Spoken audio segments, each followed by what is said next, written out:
जळगावात शरद पवार गटाची आढावा बैठक घेण्यात आली। यावेळी रोहिणी खडसेही बैठकीसाठी उपस्थित होत्या। जे आज सत्ता भोगतायत ते माझ्या वडिलांनी केलेल्या संघर्षामुळे असं म्हणत शरद पवार गटाच्या रोहिणी खडसेंनी सरकारवर टीका केली। पाहूया। अनेक गोष्टी आहेत की आपण लढतोय, आपण का लढतोय पहिले हे तुमच्या मनामध्ये बिंबवून घ्या। अडचणी येणार, मान्य, आम्ही तुम्हाला अडचणी येणार, आम्हालाही अडचणीतनं जावं लागतं। आम्ही व्यासपीठावर बसलेले तर आम्हाला अडचणी नाहीये असं नाहीये, अनेक अडचणी आहेत, पण अडचणींना सामोरे जाऊन लढावं लागणार आहे, कारण आपली ही विचारांची लढाई आहे। आणि मला एक कळतं, आज आपण विरोधी पक्षात आहे, आज अनेक तरुण आहेत, सगळे इथे पक्षाचे काम करणारे ज्येष्ठ आहेत। जेव्हा एखादा व्यक्ती लढतो ना, तो इतिहास घडवतो। सत्तेमध्ये तर सगळंच आलबेल असतो, सत्तेमध्ये तुमच्या हाताशी अधिकाऱ्यांची पावर असते, सत्तेचा, पैसेचा, सगळं तुमच्या हातात असतं, पण जो विरोधात लावून लढतो ना, तो इतिहास घडवतो। आजपर्यंतचा इतिहास जर तुम्ही वाचला असेल तर जो लढला त्याने इतिहास घडवला। त्याच्यामुळे लढायची काय, आपल्याला घाबरायची गरजच नाहीये, लढा आणि उठा। तुम्ही लढलात ना तरच, आणि लढायची तयारी असेल तरच पक्षाचे पदाधिकारी म्हणून आपण चांगल्या रीतीने काम करू शकतो।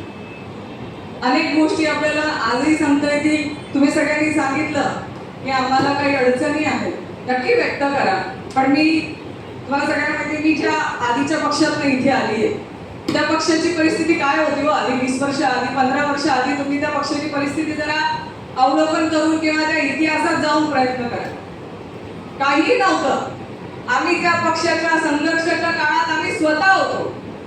माझ्या वडिलांनी त्यावेळेस कुरमुरे खातो ना आपण, ते खाऊन दिवस घालवले। जेवायला मिळायचं नाही, जेव्हा गावांमध्ये जायचं ना तेव्हा लोक दगडं मारायचे।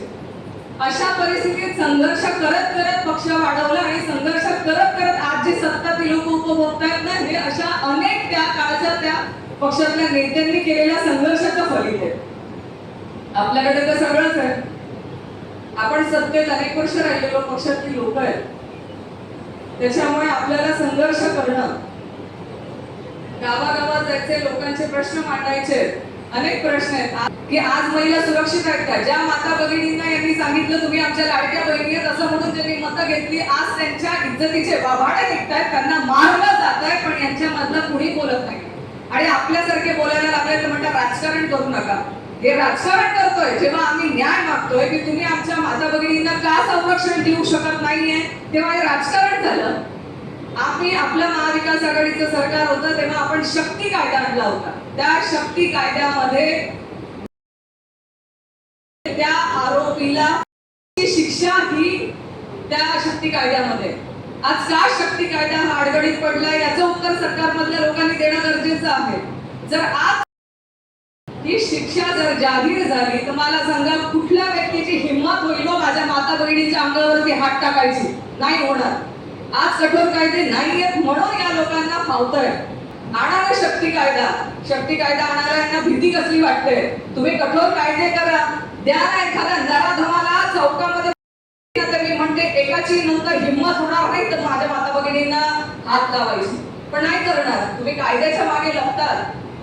आज जर आपण तुम्ही म्हणताय की तुम्ही फास्ट ट्रॅक कोर्टामध्ये हे केस जाणार आहे, तर शशिकांत शिंदे साहेब माझं स्वतः म्हणताय की हे जे म्हणतात आम्ही फास्ट ट्रॅक कोर्टात चालवणारे केस, आम्ही त्याच्यावरती जे गुन्हे नोंद करणारे, पण माझं सरकारला या निमित्ताने विनंती आहे की महिलांवरच्या घटना ह्या वर्षानुवर्ष चालतात, म्हणजे तिच्या शरीरावरती एकदा होतो, पण न्यायालयामध्ये जोपर्यंत ती दाद मागत असते तर तिच्यावरती तो, मग आपण हे कुठेतरी थांबवणार आहात कोणी?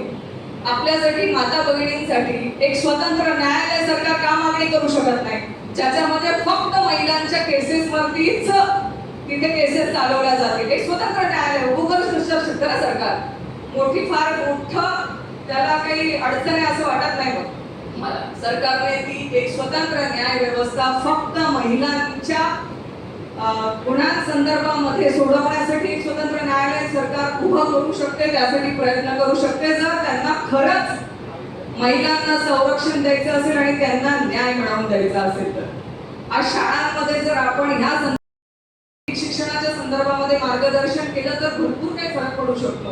लहानपणीपासून मुलांमध्ये हे संस्कार रुजवणं आज गरजेचं आहे की एक स्त्री तिचा आदर सन्मान आपण राखायलाच हवा, हे आज रुजवणं गरजेचं आहे. तेव्हा हे जे समाजामधले विकृत लोक आहेत ना, हे विकृत लोकांवरती कुठेतरी तो दबाव आणि ते सामाजिक प्रेशर तयार होईल.